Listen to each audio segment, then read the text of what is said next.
Let's start. तो question number one है जी, which of the following statement is true? कौन सी स्टेटमेंट ट्रू है? The director of company is liable for any losses of the company. No, हमने कहा था कि डायरेक्टर कंपनी को चलाते हैं, ठीक है। ऑनर ने पैसा लगाया हुआ है, डायरेक्टर कंपनी को चला रहे हैं, तो कोई भी लॉस होता है वो कंपनी को खुद बेयर करना है। नॉट कि डायरेक्टर अपनी जेब से देगा, ना कि शेयर होल्डर अपनी जेब से देगा। सिर्फ कंपनी बिकेगी, कंपनी की लिमिटेड लाइबिलिटी होती है। कंपनी अगर कल को डिफॉल्ट कर जाती है, उसके पैसे नहीं दे पाती, तो सिर्फ कंपनी बेच के जितने एसेट्स होंगे वो लोगों को पैसे दे दिए जाएंगे। जो ना दे पाए वो डूब जाएंगे उन लोगों के पैसे, ठीक है। तो first statement is wrong. A soul trader business owned by share holder and operated by proprietor. देखो, सोल ट्रेडर बिजनेस तो एक अकेला बंदा चला रहा होता है, वहां पे तो शेयर होल्डर नहीं होता, ये कंपनी की डेफिनेशन है, ठीक है।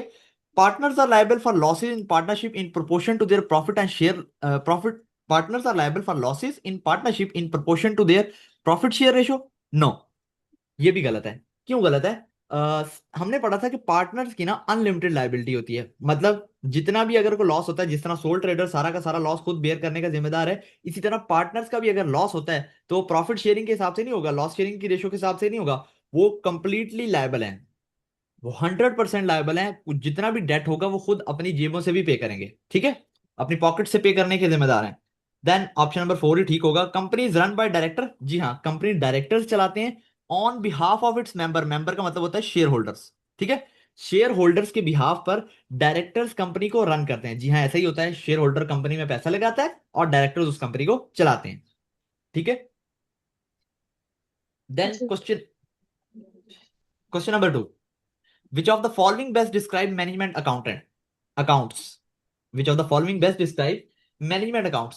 Management accounts are mandatory accounts which reflect the past performance of business and prepared in accordance with strict accounting requirement. No, accounting requirement होती है फाइनेंशियल अकाउंट्स के लिए। मैनेजमेंट अकाउंट्स अपनी मर्जी से बनाए जाते हैं। मैनेजमेंट अपनी मर्जी से जिस तरह चाहे उनको एक्सटेंड कर सकती है, बढ़ा सकती है, कम कर सकती है, उनमें इंफॉर्मेशन ऐड कर सकती है, इंफॉर्मेशन कम कर सकती है, ठीक है। उसके लिए कोई अकाउंटिंग स्टैंडर्ड सेट नहीं है, ठीक है। Then management accounts are normally prepared on monthly on rolling basis and include detail of past performance as well as budget and forecast. देखो, हमने कहा था कि मैनेजमेंट अकाउंट्स जो बनते हैं वो किस काम के लिए बनते हैं? फ्यूचर जजमेंट के लिए, फ्यूचर प्लानिंग के लिए, कंट्रोल के लिए, डिसीजन मेकिंग के लिए, ठीक है। तो ये ऑप्शन नंबर बी आपका बिल्कुल करेक्ट है। वो बता रहा है कि management accounts are normally prepared on monthly basis on rolling basis. Rolling basis का क्या मतलब? एक मंथ का बनेगा, फिर दूसरे मंथ का, मतलब पहले का खत्म हो जाएगा, फिर तीसरे का, फिर जो तीसरा खत्म होगा फिर चौथे का, फिर चौथे से पांचवे का, इस तरह बनते रहेंगे अकाउंट्स। हर महीने के हिसाब से आगे आगे चलते रहेंगे अकाउंट्स। तो रोलिंग बेसिस पर होते हैं एंड इंक्लूड पास्ट परफॉर्मेंस। जी हाँ, past performance as well as उसमें बजट और फोरकास्ट, यानी कि बजट किस साल अगले फ्यूचर के लिए बनाए जाते हैं, फोरकास्टिंग भी फ्यूचर के लिए की जाती है, ठीक है। फोरकास्टिंग का मतलब होता है एनालिसिस करना। देन एक और मैनेजमेंट क्वेश्चन अकाउंट्स है। Are required. जी जी। इसमें बताया था आपने कल कि मैनेजमेंट अकाउंट्स तब प्रिपेयर किए जाते हैं जब जब उनकी जरूरत हो। जी जी। तो फिर ये कैसे करेक्ट हुआ अगर ये मंथली प्रिपेयर हो रहा है तो? देखो मंथ हर देखो, मैनेजमेंट अकाउंट्स तो मैंने आपको बोला था कि आप कभी भी बना सकते हो, जब आपका दिल करे आप अकाउंट्स बना सकते हो। नॉर्मली जो वर्ल्ड में चलता है ना, वो मंथली भी नहीं चलता। मंथली भी वाली भी स्टेटमेंट गलत होती है। नॉर्मली जो दुनिया में चलता है वो बनता है कि साल के शुरू में खड़े होते हैं, हम बजट्स बनाते हैं। साल के शुरू में खड़े होकर बजट बनाते हैं, पूरे साल का बजट बनता है। अब उस बजट में भी आगे टाइप्स होती हैं। एक बजट पूरा मास्टर बजट बनता है, मास्टर के बाद फिर छोटे छोटे हिस्सों में बनता है। जनवरी का, फेब, मार्च, अप्रैल, मई, जून, फिर जून का बन गया। उसके बाद जनवरी की सेल्स का, जनवरी की प्रोडक्शन का, जनवरी की कॉस्ट का, जनवरी की एडवर्टाइजमेंट का। इस तरह हर चीज मंथली बेसिस पर चल रही है। एक मास्टर बजट बनाया जाता है, उसके बाद नीचे बजट्स होते हैं सारे के सारे, ठीक है, हर महीने के हिसाब से, जी। ठीक ठीक है। Management accounts are required by law and, नहीं ये गलत है। अकाउंट्स रिक्वायर्ड बाय लॉ नहीं होते। And include sufficient detail for managers to control business. आगे वाली लाइन ठीक है, बट पहली लाइन गलत है कि रिक्वायर्ड बाय लॉ होते हैं। नो, रिक्वायर्ड बाय लॉ नहीं होते। इनके लिए कोई रिक्वायरमेंट नहीं होती, आप अपनी मर्जी से बनाते हो। Management accounts include information computed to be relevant to managers and are generally prepared annual basis. देखो वो कह रहा है management accounts include information computed to be relevant to managers. No, manager से रेलिवेंट नहीं होनी चाहिए, ये इंफॉर्मेशन कंपनी से रेलिवेंट होती है। This is not relevant to manager, this is relevant to company and companies के बीओडीज, बोर्ड ऑफ डायरेक्टर्स, ठीक है। तो ये मैनेजमेंट के जितने भी अकाउंट्स होते हैं ये स्ट्रेटेजिक लेवल यानी कि सबसे हाईएस्ट लेवल पर बैठे लोगों के लिए बनाए जाते हैं। और वो फिर उनसे डिसीजन मेकिंग करते हैं, प्लानिंग करते हैं, फ्यूचर अपने प्लान्स बनाते हैं। तो इस तरह से स्टेटमेंट नंबर 4 भी गलत होती है। Next, question number 3, which of the following best explain why employees are interested in financial statement of their employers, कि एम्प्लॉयर्स की फाइनेंशियल स्टेटमेंट्स में क्यों इंटरेस्टेड होते हैं। Comparing the business with competitor in order to decide whether to seek employment which one of those competitor, नहीं। Comparison का काम होता है आपकी जो मैनेजमेंट जो आपके higher level management, board of directors ही, वही बोर्ड ऑफ डायरेक्टर्स का काम होता है कंपैरिजन। वो अपने कंपेटिटर से कंपैरिजन सिर्फ बोर्ड ऑफ डायरेक्टर करते हैं, एम्प्लॉय का काम कंपैरिजन नहीं है। ठीक है, एम्प्लॉय को सिर्फ ये देख रहा होता है कि क्या ये बिजनेस चलता रहेगा, आज मैं अगर इसमें जाके एम्प्लॉय खड़ा होता हूँ तो ये ना हो कि कल फ्यूचर में ये 6 महीने के बाद 8 7 महीने के बाद ये बंद हो जाए। ठीक है, एम्प्लॉय को सिर्फ अपनी सैलरी से गर्ज होता है। कोई भी एम्प्लॉय एम्प्लॉयर के लिए जी। एम्प्लॉयर को देखने नहीं जाता, उसका किसी का दिल नहीं है, कोई एक सेकंड भी अपने मैनेजर को बर्दाश्त करने के लिए तैयार नहीं है, इंस्टेड कि उसको अपनी सैलरी से मकसद है। एक्सेस सर द मुझे इफेक्ट। क्वेश्चन समझ नहीं आया। जी जी। मुझे क्वेश्चन समझ नहीं आया। देखो, क्वेश्चन में वो कह रहा है which of the following best explain why employees are interested in financial statement of employer, कि एम्प्लॉय, देखो हमने कहा था कि इन्वेस्टर फाइनेंशियल स्टेटमेंट में इंटरेस्टेड होते हैं, शेयर होल्डर्स इंटरेस्टेड होते हैं क्योंकि उन्होंने पैसा लगाना है। इस सवाल में पूछ रहा है कि एम्प्लॉयज क्यों इंटरेस्टेड होंगे आपकी फाइनेंशियल स्टेटमेंट देखने में। अगर एम्प्लॉयज को किसी कंपनी में जाना है तो वो उसकी फाइनेंशियल स्टेटमेंट क्यों देखता है। वो इसलिए देखता है कि ताकि क्या ये फ्यूचर में सरवाइव कर सकता है बिजनेस, क्या ये फ्यूचर में चलेगा, ये ना हो कि कल आज मैं यहाँ पे एम्प्लॉयमेंट स्टार्ट करूं 2 महीने के बाद ये बिजनेस ही बंद हो जाए। ठीक है, क्योंकि एम्प्लॉयज को अपनी सिर्फ सैलरी से मकसद होता है, उनको कोई नहीं है कि कंपनी चल रही है कंपनी बंद है, उनको अपनी सैलरी से मकसद है कि आज मैं अगर जाता हूं तो मेरा पर्सनल इसमें सेल्फ इंटरेस्ट क्या है। ठीक है। जी। अच्छा, दूसरा ऑप्शन था assess the effect of business on local economy community and environment. नहीं सर, इनको क्या काम है, इनका काम सैलरी है, उनको नहीं ये फर्क पड़ता कि इकोनॉमी पे क्या इफेक्ट पड़ रहा है, लोगों पे क्या इफेक्ट पड़ रहा है, एनवायरनमेंट पे क्या इफेक्ट पड़ रहा है। ठीक है, तो ये स्टेटमेंट गलत है। To assess whether a business will survive in future, yes, this statement is correct, कि क्या बिजनेस फ्यूचर में सर्वाइव करेगा। हाँ, ये हो सकता है क्योंकि एम्प्लॉय सिर्फ फाइनेंशियल स्टेटमेंट इसीलिए देख सकता है कि क्या ये फ्यूचर में बिजनेस के पास इतने एसेट्स हैं कि वो अपनी लाइबिलिटीज को फुलफिल कर सके। ठीक है, assess the profitability of business to decide whether to invest, investment थोड़ी ना करनी है भाई, वो इंप्लॉयमेंट लेने आ रहे हैं, नॉट के इन्वेस्टमेंट करने आ रहे हैं। तो इस तरह ऑप्शन नंबर सी आपका करेक्ट है। Which of the following user group are required the most detail financial information, देखो इनमें से कौन सा यूजर का ग्रुप होगा required the most detail financial information, जिनको सबसे ज्यादा डिटेल फाइनेंशियल इंफॉर्मेशन चाहिए। इसका ऑप्शन बनता है मैनेजमेंट अकाउंटेंट्स, मैनेजमेंट ही। मैनेजमेंट को आपकी फाइनेंशियल इंफॉर्मेशन चाहिए किस काम के लिए, उनको बजट्स बनाने हैं। ठीक है, उनको अपनी फॉरकास्टिंग करनी है, उनको प्लानिंग करनी है कि क्या मैं अगले महीने अगले 6 महीने इतने पैसे खर्च कर सकता हूँ। फाइनेंशियल स्टेटमेंट तो बाकी सबको भी चाहिए, आपके जो रेगुलेटर्स हैं उनको भी चाहिए, आपके शेयर होल्डर हैं उनको भी चाहिए, लेकिन मोस्ट डिटेल कौन मांगता है, वो आपके मैनेजमेंट मांगती है। जो शेयर होल्डर्स को एसपीएल एसएफपी दी जाती है उसमें सिर्फ लिखा होता है कि हमारे पास इतने एसेट्स हैं, इतनी लाइबिलिटीज हैं, ये चीजें और खत्म। जो मैनेजमेंट होती है उसको डिटेल अकाउंट्स चाहिए, उसको उसको अगर बताया गया है कि आपके पास इतना रेवेन्यू है तो मैनेजमेंट को पूछना है कि हाँ जी, मैनेजमेंट ने अगर डिसीजन मेकिंग कर रही है ना तो उनको पूछना है कि भाई किस चीज की सेल से कितना रेवेन्यू आ रहा है। ठीक है, किस कौन अगर हमारे पास बहुत सारे प्रोडक्ट्स हैं तो उन किस किस प्रोडक्ट से कितनी कितनी सेल्स जनरेट होती हैं। तो डिटेल इंफॉर्मेशन मैनेजमेंट को चाहिए। बाकी इन्वेस्टर या पोटेंशियल इन्वेस्टर इनको डिटेल इंफॉर्मेशन नहीं चाहिए, इनको सिर्फ हम क्या पकड़ाते हैं, एसपीएल, ये लो जी एसपीएल, ये लो एसएफपी, ये हमारी नोट्स हैं, और ये एसओसीआई है, and this is statement of cash flow. बस ये 5 चीजें पकड़ा देते हैं भाई, इसको खुद ही पढ़ लो, डिफाइन कर लो और देख लो कि इन्वेस्टमेंट करनी है कि नहीं करनी। इसी तरह गवर्नमेंट एजेंसीज होती हैं, उनको भी आपकी एसपीएल एसएफपी से मकसद होता है, क्यों, उन्होंने टैक्स लेना है। ठीक है, गवर्नमेंट एजेंसीज में आपके नॉर्मली टैक्स अथॉरिटीज ही आती हैं, तो टैक्स अथॉरिटीज को टैक्स चाहिए और उनको टैक्स देखने के लिए आपकी एसपीएल की जरूरत होती है। ठीक है, ये अब हम कल के लेक्चर में देखेंगे कि एसओएफपी बना के भी आपको दिखाऊंगा भी कि एसपीएल कैसी दिखती है, एसओएफपी कैसी होती है। ठीक है, तो फिर आपको ये अंदाजा थोड़े से अच्छे से हो जाएगा। ठीक है, तो ये ऑप्शन नंबर ए करेक्ट है। Question number 5, which of the following statement are true, accounting can be described as recording summarizing financial transaction, या दूसरा ऑप्शन ऑफ उसने कहा जी financial accounting describe the production of statement of financial position and interest income statement for internal use. आपके ख्याल से कौन सी स्टेटमेंट करेक्ट है? स्टेटमेंट नंबर ए करेक्ट है। कैसे? Accounting can be describe as recording summarising financial transaction. ये हमने पहली लाइन पढ़ी थी जब हमने इंट्रोडक्शन टू अकाउंटिंग पढ़ा, तो हमने पहली बात ये की थी कि हम अकाउंटिंग में क्या करते हैं, हम ट्रांजैक्शन को रिकॉर्ड करते हैं, उनको ट्रेस करते हैं, उनको रिपोर्ट्स बनाते हैं और फिर उनसे हमारी स्टैंडर्डाइज फाइनेंशियल स्टेटमेंट बनती है।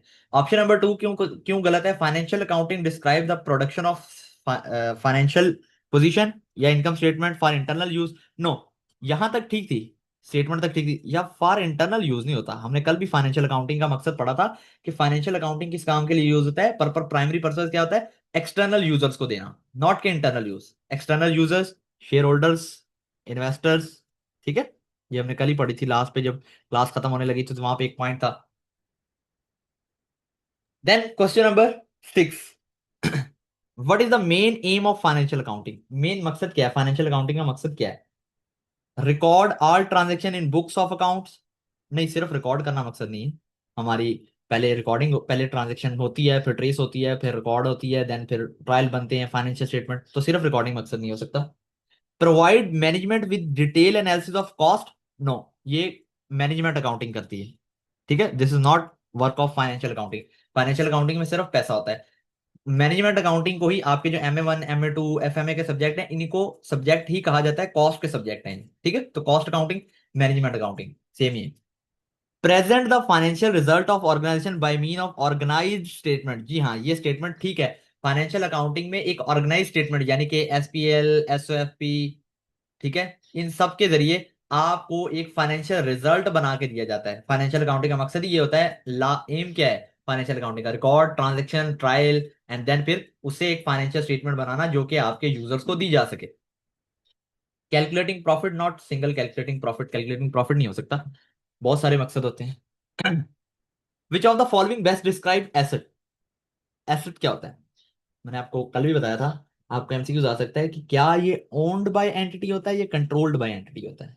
Sir, asset is controlled by an entity. Asset is anything which is controlled by an entity, not के ownership. ठीक है, then question number 8, Tara takes loan of 15,000 at the beginning of financial year. It is payable over 5 years. At the end of each, her balance is 12,000 of amount should be in her accounts as follow. देखो वो कह रहा है कि सारा ने 15,000 रुपए का लोन लिया। सारा ने 15,000 रुपए का लोन लिया at the start of financial year. Financial year के स्टार्ट में, अपने साल के स्टार्ट में एक लोन लिया 15,000 रुपए का, जो कि it is payable over 5 year, जो कि 5 सालों में पे करना है। एट द एंड ऑफ हर द बैलेंस ओड इज 12,000। उसी साल के एंड पर, उसी साल के फाइनेंशियल ईयर के एंड पर आपका बैलेंस कितना रह गया? 12,000 रुपए। The amount should be shown in her accounts, current और नॉन करंट लाइबिलिटी। ये बात भी मैंने आपको बताई थी कि देखो, उसने एक 15,000 रुपए का आज लोन लिया, कितने सालों के लिए? Year 1, year 2, year 3, year 4 and year 5। 5 सालों के लिए लोन लिया। अब क्या हुआ? पहला साल गुजर गया है, और पूरा ये पहला साल गुजर गया, और इस साल के एंड पर, पहले साल के एंड पर क्या होगा? आपके पास लाइबिलिटी कितनी रह गई है? 12,000 रुपए का लोन देना है अभी आपने। तो एक बात बताओ कि हर साल लोन पे कितना करना है? It is payable over 5 year, यानी कि 15,000 रुपए का लोन था, 5 सालों में देना है, तो 5 साल डिवाइड बाय, तो 3,000 रुपए हर साल देना है। तो इस साल भी यही हुआ है कि 15,000 रुपए का लोन था, साल के एंड पर 12,000 रहेगा, तो इसका मतलब आपने 3,000 रुपए पे कर दिया। अब बताओ कि करंट और नॉन करंट पोर्शन कितना है? तो मैंने आपको बताया था कि करंट लाइबिलिटी का मतलब होता है ऐसी लाइबिलिटी जो कि एक साल के अंदर अंदर पे करनी है, और नॉन करंट लाइबिलिटी का मतलब ऐसी लाइबिलिटी जो कि एक साल से लेटर, जो ज्यादा देर चलेगी। तो करंट लाइबिलिटी इसमें कितनी है और नॉन करंट लाइबिलिटी इसमें कितनी है? सर, ये जो इस साल से लेकर, कलर चेंज करते हैं एक बार, ये जो ईयर होगा, इस ईयर में कितने पैसे देने हैं? सर, 3,000 रुपए देंगे, और साल के एंड पे कितने रह जाएंगे? लाइबिलिटी कितनी रह जाएगी? 9,000 रुपए की। ठीक है, पहले साल 15,000 था, स्टार्ट के शुरू में 15 का लोन लिया, 3,000 पे कर दिया, साल के एंड पे 12,000 रह गया। अगला साल आया, अगले साल में फिर 3,000 रुपए का आपने पे किया, और साल के एंड पर 9,000 रुपए रह गया होगा। अब ये जो इस आपने इस पॉइंट पे खड़े होकर बताना है कि क्या चल रहा है अभी, इस पॉइंट पे खड़े होकर। ठीक है, तो ये जो अगला 3,000 रुपए है, जो कि 12 महीने के अंदर अंदर, एक साल के अंदर अंदर पे करना है, ये आपकी होगी करंट लाइबिलिटी। ये जो 3,000 रुपए है ये होगी करंट लाइबिलिटी, और ये जो 9,000 रुपए अगले अभी 3 सालों में देना है, ये कितनी, ये क्या होगी आपकी नॉन करंट लाइबिलिटी। ये हमने अपनी क्लास में भी बात डिस्कस की थी कि लोन का स्प्लिट आपसे पूछ सकता है कि लोन किस किस कितना कितना लोन है। तो करंट लाइबिलिटी आपकी 3,000 रुपए और नॉन करंट लाइबिलिटी आपकी 9,000 रुपए। तो ऑप्शन नंबर ए आपका आंसर आ जाता है। ठीक है जी। Then question number 9, a trade receivable is, trade receivable कौन से होते हैं? देखो रिसीवेबल मैंने कहा था ऐसे, जब बिजनेस किसी को उधार पर सेल करता है, तो बिजनेस ने जिसको सेल की उस बंदे ने आपको पैसे देने हैं। आपने किसी को सेल की है, आप बिजनेस हो, तो आपने किसी को सेल की उधार पर, तो उस बंदे ने आपको पैसे देने हैं। तो अब इस बात को सोच के ये लाइन पढ़ो, a person owing money to business, ऐसा बंदा जिसने बिजनेस को पैसे देने हैं in return of good supplied. जी हाँ, यही स्टेटमेंट ठीक है कि एक ऐसा बंदा जिसने बिजनेस को पैसे देने हैं जो कि उसे गुड सप्लाइड की गई हैं, जो उसे चीजें दी गई हैं। अब दूसरी स्टेटमेंट पढ़ो, a person to whom the business owes money, ऐसा बंदा जिसको बिजनेस ने पैसे देने हैं। नहीं सर, हम रिसीवेबल की बात कर रहे हैं, ये तो पेबल होता है। जिस जिस बंदे को बिजनेस ने पैसे देने होते हैं वो तो पेबल होता है इन return of good supplied. Business ने पैसे नहीं देने। रिसीवेबल का मतलब होता है कि बिजनेस ने पैसे लेने हैं किसी बंदे से, किसी बंदे ने बिजनेस के पैसे देने हैं। ठीक है, तो ऑप्शन नंबर ए ठीक होगा, person owing money to business. Owing to, owe to का मतलब होता है आपने देने हैं, ऐसा बंदा जिसने बिजनेस को पैसे देने हैं। ठीक है, तो नेक्स्ट, ये आगे भी दी हुई है, a person to home business owes money which was lent to finance the trading operations of business. नहीं, ऐसा बंदा जिसने बिजनेस को पैसा दिया हो, किस काम के लिए, बिजनेस को डे टू डे चलाने के लिए, this is known as loan, not के आपका रिसीवेबल्स। ठीक है, ऐसा बंदा जिसने बिजनेस को पैसे दिया किस काम के लिए, डे टू डे ऑपरेशंस के लिए, वो लोन होता है बिजनेस का। A person home has purchase goods from business, ऐसा बंदा जिसने बिजनेस से चीज खरीदी, लेकिन चीज खरीदने वाला कैश पर भी खरीद सकता है और क्रेडिट पर भी, तो इस पे हमें नहीं बताया गया, तो हम कभी भी इसको ऑप्शन को चूज नहीं कर सकते as compare to option number A. ठीक है, ये ऑप्शन नंबर डी भी होता अगर इसने लिखा होता का person who has purchase credit goods from business, उधार पर खरीदी होती। ठीक है, तो बताया नहीं हुआ, तो इस वजह से हम इसको नहीं लगा सकते, ऑप्शन नंबर ए ही आंसर होगा आप। Question number 10, which two of the following are business transaction, इनमें से कौन सी बिजनेस ट्रांजेक्शन है? Purchase of goods for resale, जी हाँ, ये इन्वेंट्री होती है। Purchase of goods for resale, ऐसी चीजें जो आपने खरीदी बेचने के लिए। Shifting table from one room to another, ये कैसी बिजनेस ट्रांजेक्शन है? आपने एक रूम से टेबल उठाया दूसरे रूम में रख दिया, this is not a business transaction. Sale of goods, जी हाँ, बिजनेस का काम ही है, सेल कर रहे हैं।